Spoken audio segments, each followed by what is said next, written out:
los 7 ensayos, en particular el primer ensayo. Yo sé que la mayoría de ustedes lo han leído. Yo quiero invitar a volverlo a leer, porque es necesario. Entonces mi intención es venir ahora a aguijonear, para que ustedes vean si lo que leyeron era lo que realmente quiso decir Mariátegui. ¿Qué es lo primero que observamos en el libro, en los 7 ensayos?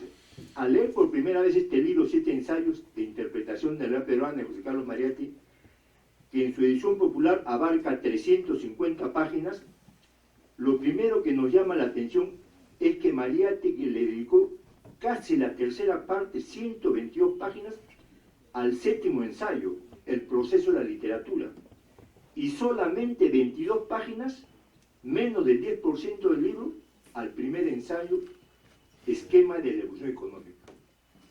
Eso lo estremece a uno. ¿Este libro es marxista o no es marxista? Para toda persona recién iniciada en sus primeras lecturas sobre materialismo histórico, este desbalance le puede resultar contradictorio e incluso lo puede llevar a dudar del carácter marxista de la investigación. Es conocido que para esta concepción del mundo, para el marxismo, el desarrollo de las ideas, incluido el desarrollo de la literatura, está determinado por los cambios en la base material de la sociedad. Eso lo sabemos todos los que hemos comenzado a leer algo de marxismo. Entonces, ¿cómo explicarnos este aparente desequilibrio? Yo he encontrado 3 razones. En primer lugar, antes de comenzar a escribir este libro, Mariátegui escribió un largo ensayo titulado inicialmente Motivos Polémicos. Por si acaso ese ensayo no está publicado. Ensayo que él pensaba incluir como primera parte de su libro titulado originalmente 10 ensayos de interpretación de la realidad. Ese era el plan de Mariátegui, un libro, 10 ensayos, no 7. Y como primer texto escribió Motivos Polémicos. En esos motivos polémicos del año 1925, Mariátegui realizó una revisión del método marxista, porque Mariátegui era revisionista, no nos asustemos la palabra. Mariátegui realizó una revisión del método marxista que en ese tiempo se difundía en el continente europeo y que él lo había conocido en esos países. Mariátegui observó que el método en boga en esos años de posguerra era un método determinista, que absolutizaba la prioridad del aspecto económico y descuidaba el reconocer la importancia de los otros aspectos sustantivos de la sociedad. Ese fue el marxismo que encontró Mariátegui en Europa. En esa revisión del método marxista, Mariátegui llegó a la siguiente conclusión, que las relaciones económicas detenían en última instancia el desarrollo de los otros aspectos de la sociedad.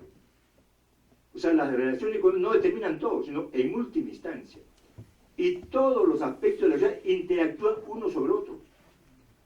Entonces, si Mariátegui ha escrito 7 ensayos, los 7 ensayos tienen el mismo valor, no solo el primer ensayo. Entonces, por eso es que Mariátegui le da, se tiene la oportunidad de darle más tiempo o más páginas a los otros ensayos. Ahora, incluso cuando muere Mariátegui, en la década del 30, el libro 7 ensayos estaba prohibido en el Perú. Era un texto subversivo. La represión se encargó de revisar casa por casa, requisarlo y quemarlo. Durante la década del 30 no se volvió a publicar este libro. Lo poco que tenía era la primera edición, que eran requisados.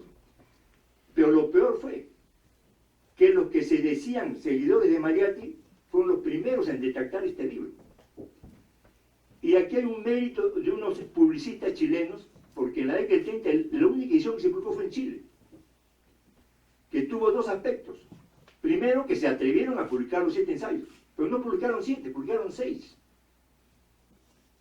Porque omitieron el proceso de la literatura. Yo no sé si pensaban hacerlo en 2 partes o simplemente pues no entendían que un marxista dedicara tantas páginas a la literatura. Pero el mérito de ellos es que se atrevieron a publicar una parte del libro, algo que en el Perú recién se va a hacer en la década del 40. En segundo lugar, Mariátegui se preparó muy bien para escribir este primer ensayo sobre la evolución económica de la realidad peruana. Dentro de la pobreza de información económica disponible en ese entonces, buscó todo lo que le podía servir.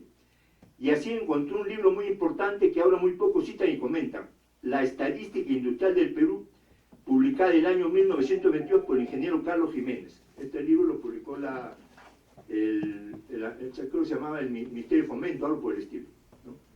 Ese libro es fundamental para entender el trabajo de Mariátegui, porque en ese libro está la información de la producción, el comercio, está la información de cuántos obreros, cuántas fábricas y cuántos obreros había en Lima y en el Perú.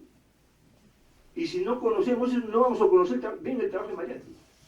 Yo tuve la suerte hace 30 años de conseguir ese libro en un baratrizo que venden los libros en el suelo. Y ahí lo tengo guardado como una joya. Bueno, utilizando esa y otras informaciones disponibles, Mariátegui escribió 3 largos ensayos sobre la economía peruana, que no están en sus obras completas, con abundancia de información sobre producción, comercio y finanzas. Esos 3 ensayos fueron publicados en una revista italiana, revista que recién se ubicó 60 años después, en el año 1989, y esos 3 ensayos fueron traducidos y publicados en la revista Anuario Mariateghiano, que le he traído, volumen 1, número 1, del año 89. Aquí están publicados esos 3 ensayos, con abundante información a los que nos gusta estudiar economía, con datos de producción, comercio, finanzas, cantidad de trabajo, todo esto está acá. Entonces, ¿qué significa? Que Mariátegui primero escribió esto, y después, para publicar este libro, hizo un resumen. Entonces, estas escasas 22 páginas de economía tienen todo un sustento. No son imaginación de Mariátegui, es un descubrimiento de Mariátegui, que él lo que hace es resumirlo, sintetizarlo. Entonces, así hay que tomar la contundencia que tiene el primer ensayo con sus escasas 22 páginas.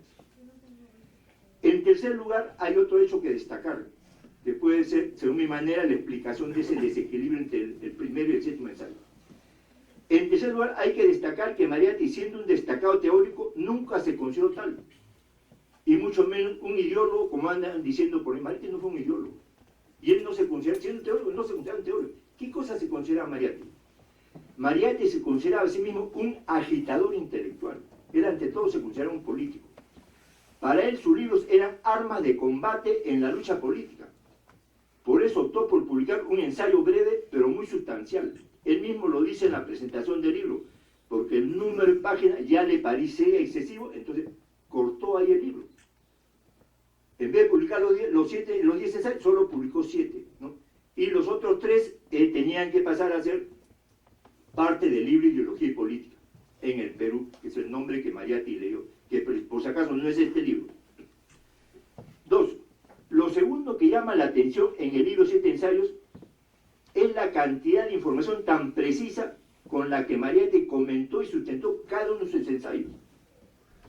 Uno se pregunta, ¿cómo es posible que Mariátegui, quien no tuvo la oportunidad de viajar por nuestro muy extenso y variado país, y que además era físicamente minusválido, llegó a describir con tanta precisión las características del trabajo, de la vida material y de la vida espiritual de los pobladores peruanos, tanto de la costa como de las alejadas alturas de la sierra?